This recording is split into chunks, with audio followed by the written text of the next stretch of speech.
This is a very important conversation that we're going to have today, and all of today's topics are really instrumental because when we think about diversity, inclusion, belonging, equality, there must be a seat at the table for everyone, right? And that means you're able-bodied, you pull up your own seat. But that means that we all have a seat at the table, so I'm honored to be joined by KR Liu. And we're going to have an insightful conversation for about 20 minutes. Get on Twitter, keep the conversation going, and give us a hashtag. So, this is a pleasure. So, diagnosed with hearing loss at an early age, and you've been able to take that and triumph it into how you use technology to change things, right? Absolutely. How you advocate, how you use policy. So I really want you to start by just telling us a little bit about your journey. Yeah, Right? absolutely. How did you grow up? How did you become this champion, right? Yeah. And basically, when did you pull out your cape and put it on? And Probably from when I was really little. I was diagnosed with hearing loss when I was 2.5. I was born 3 months premature, so I had a pound and a half when I was born, and I spent the first 6 months of my life in the ICU. And I was beginning to breathe about 100 times an hour. I flatlined about 15 times. So for the first couple years of my life, I was really fighting just to live. And I got through that. And then as I started talking when I was little, my parents noticed something's not right because they didn't test babies back then for hearing loss. This is 40 years ago. So I got diagnosed with hearing loss, and I was fitted with hearing aids when I was 3 years old.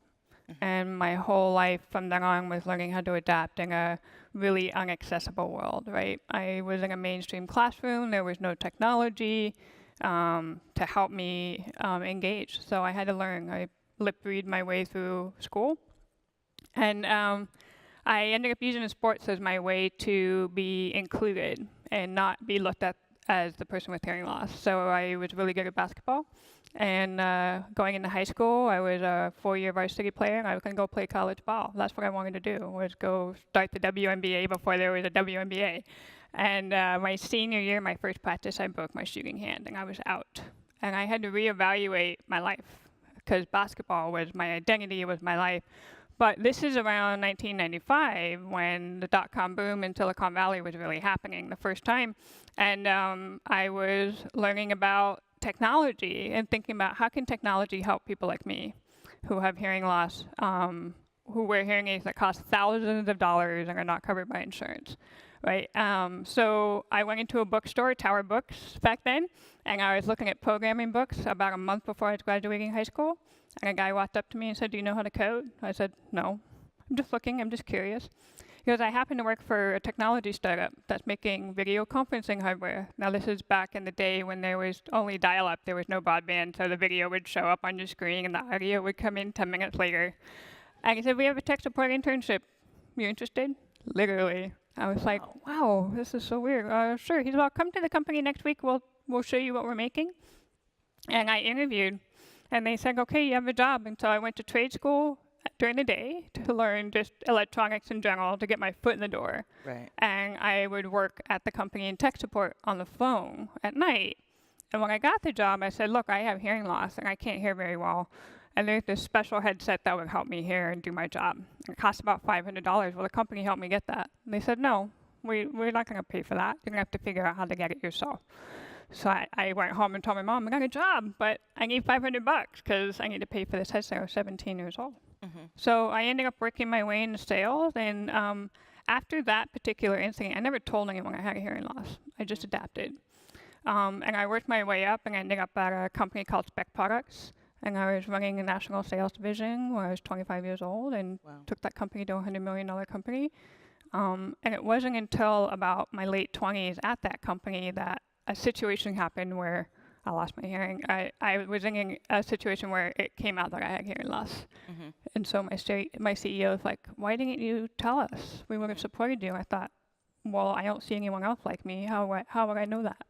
Right. And that's right when my journey really started into working with companies to use technology to innovate and help people with hearing loss like myself. So I ended up in audio and ended up at Doppler.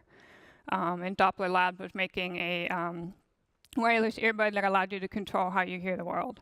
And they wanted to be a music product, and I wanted it to be a hearing product.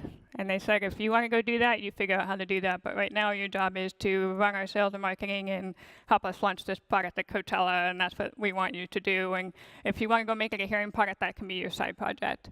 And so I went off and did that. I said, I think we have something here. And I went and lobbied on Capitol Hill and worked with Senator Warren and passed the Over-the-Counter Hearing Act of 2017 and it was signed into law last year. So, yeah. So now people who have, people will be able to, in 2020, be able to buy hearing devices over the counter without a prescription for hundreds of dollars instead of thousands. You said something really powerful. You said, I didn't tell anyone, I just adapted. Yeah. Right? And it's clear how much we just feel like we have to figure it out. That's right. Or we have to adapt to a hearing world, right? So tell us about what that. Right? Yeah, I mean, there's a superpower in having hearing loss in certain situations. Like I said, most of my career was in sales, so my whole life is about looking at the person, reading their lips, reading their body language, and with that, I was able to tell in a minute where you stood. Are you engaged in this conversation? Are you even interested in what I have to tell you? That's the positive part. Right. The hard part is in large group conversations when you're in a meeting trying to make sure you're catching everything that's happening, not missing anything. And then even in social situations, right? Everybody's like, hey, let's go for a drink after work. And I'm like, that's the last place I want to be, is in a loud bar where I can't hear anything. I've been reading lips all day. I'm exhausted. Right. It's a lot of work that people don't realize, just trying to have a conversation and stay engaged. And so you have to learn how to do that self-care so that you can continue throughout the day. And people take that for granted. They really do. You said self-care. That really resonates. Tell us a little bit more about navigating the workplace. Yeah. Well, I've mostly spent my career in startups, right? So there's usually no structure, no HR, no like anybody for me to go to and say, I need these things in order to do my job to be successful in the workplace. And so I have to do a lot of teaching. Like, here are some things, some tips, some tools I've learned throughout the years that would help a lot of people, not only myself, but let's talk about bringing those people into our workplace. Let's talk about hiring those people from the community into what we do and making it feel like a warm, inviting place and not like they have to feel like they're a burden, right? It's naturally that way. So for me, it's not about me navigating as much as it's me teaching from my experience to help them learn what to do, because a lot of times they don't know what to do, and I can't expect that they would, right? And call it naive and call it me not paying attention, but we talked about the unemployment rate of persons with disabilities and how shocking that is. Yeah. Can you elaborate a little bit on that? Yeah, so the unemployment rate's about double the current unemployment rate for people with disabilities. One example is a lot of colleagues of mine are deaf and they require an interpreter. So let's say someone who has normal hearing applies for a job and they submit 10 resumes, they'll probably get a call back with, out of 10, get one call back. Somebody who has hearing loss or is deaf might submit 100 resumes before they hear back, because what happens is they submit the resume, they're totally qualified, they get contacted and say, hey, can you come in for an interview? And they say, well, I need an interpreter, and they hear nothing. Many reasons for that. One is the company might not be set up to have an interpreter. The cost is hard for companies to afford, but then they're also thinking about the hiring process, and once that person's onboarded and how do we support that person, then it just makes it hard for companies. So it's really disappointing that with technology that's out there now, there's so many ways to support somebody with technology to make them successful in the workplace. So you've had incredible opportunity to speak in front of the United Nations, at the White House. Tell us about those opportunities, and you talked a little bit about the legislation you backed, but elaborate on that, please. So when I was working at Doppler, I ended up testifying in front of the FDA to talk about my journey, my story, my struggles on why, my hearing aid broke before a really important business meeting, and I had to pay $3,500 to get it fixed that I didn't have. And I needed that in order to be able to do my job. And I just told my journey and story of that happening to me many times. And while I was testifying at the FDA, somebody heard my talk and said, hey, we're going to have a talk on Election Day at the White House. And so I spoke at the White House about how the technology industry and the disability community and advocates can come together to work together to help each other, right? To bring innovation to the community and into the workplace. And it was super intense because it was on election day. But it was there that my life really changed because somebody from Senator Warren's team was in the audience and heard me talk. And her team contacted me a week after that and said, we want to talk to you. So I went back to DC, and she and Senator Grassley said, we're going to be launching the Over-the-Counter Hearing Aid Act of 2017. Would you lobby on Capitol Hill for us? And I had never done anything like that in my life. I've never been involved in politics. It was super weird and surreal.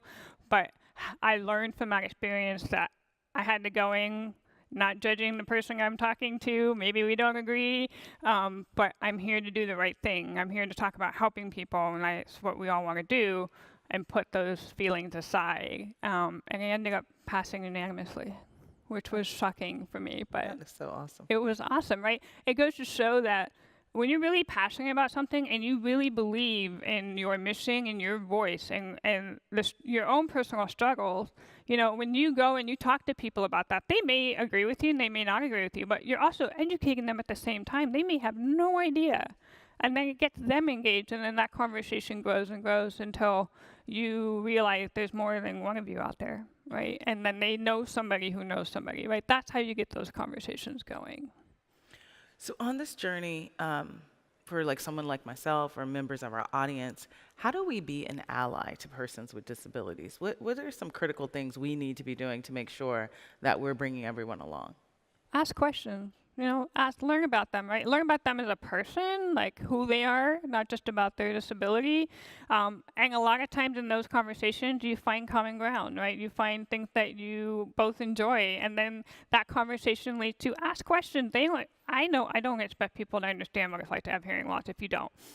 It's also my responsibility to ask you questions too, like, is there any way that you can help me, right? Or think that I could teach you that might help other people as well. I think we all need to just learn from each other and be open, and be vulnerable to that. I think that's really important. So for me, I've always told people, just be open, ask questions, and don't feel like you can't. And if they don't want you to ask that question, they'll tell you. Right. But if you don't ask, then you will never know. Absolutely. So when we think about the tech industry, tech has an opportunity to change the world, right? Absolutely. To totally impact people's lives. I was telling her backstage that my iPhone didn't bring my contacts, so I spent all weekend, texting everybody, new phone, who this? And just like how disruptive that is, but there's such a great opportunity with tech. So like, what are the bright spots? What are the technologies we should be looking at? Who are some of the people that are doing it right? Yeah, no, I mean, technology is an amazing thing. And I tell people, I've been wearing technology my entire life, right? Right. Hearing aids are technology. They're expensive technology, but they're technology. Companies are really starting to seriously look at accessibility, right? Because when you solve for somebody who's living a real life problem and you become a need for that person with technology, you're probably not just solving my problem. You're probably solving a lot of problems, right? For hearing, for example. If somebody is working on technology that allows me to hear in a way I've never heard before, I can filter out things in a loud environment, I can have a conversation in a restaurant, I'm not the only person that could benefit from that. A lot of people could benefit from that, right? So technology is really getting a main stage right now. And some people who are doing some really innovative things, Microsoft doing a wonderful thing around accessibility, inclusion, and really bringing in the community into their innovation.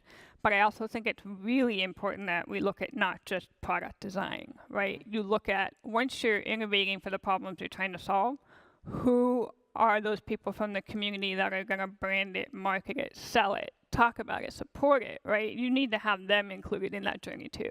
And that's where the hiring increases as well, right? Because you're not just looking at engineers or product developers. You're looking at brand experts, you're looking at marketing people, you're looking at business development partnerships, right, from the community themselves. So it's really important. And when we talk about this conversation around tech inclusion, right, we have to look at persons with disabilities, both seen and unseen. But what's your advice for hiring managers, right? How do we level that playing field? How do we provide those opportunities? Yeah, I think a lot of times, I mean, I hear this problem, oh, there's a pipeline problem, there's not enough people out there. Maybe one, you're not looking in the right place, like we just said, right? There's a high unemployment rate for people with disabilities. Look at how you can make them successful, right? Work from home is a huge thing for our community, right? If you give them that ability where they're not, sometimes the journey just to get to work is hard, or being in an office is mentally, cognitively draining. If you're giving them an environment where they can really thrive, and that might be at home, that's another option, right? And then looking at the environment itself. Are there places where people can really thrive in a workplace? And a lot of times, like the open office thing for people with hearing loss is horrible. It's a horrible experience. Nobody wants that. I can't just put headphones on and not engage, right? I have to like be aware of what's going on around me. So I think those are the things that little like tactical things are really important. Okay, last question. What's the tangible advice you have for us as an audience? What's our action item for us all to go do? I always like people to try to think about what it would be like for a day if you lost one of your main senses, something that you take for granted, and see how long you can deal with that in everyday life. You'll have a lot more empathy and understanding for the challenges that we face. But then also important is, how would you solve that problem for yourself or someone else, right? I think those things are really important to remember, little things that we take for granted. Because a lot of times some of us have like even temporary disabilities. You break your arm, right? You get an ear infection, or maybe you get pink eye. I mean, there's some situations where you're like unable to do things you've always been able to do. Think about what that's like. It might be temporary, but imagine that's your everyday life. And then think about how could you solve that problem. Absolutely. Thank you all for your time, and thank you, Thank you. KR, for sharing your Thank you, Molly. journey. It was a pleasure.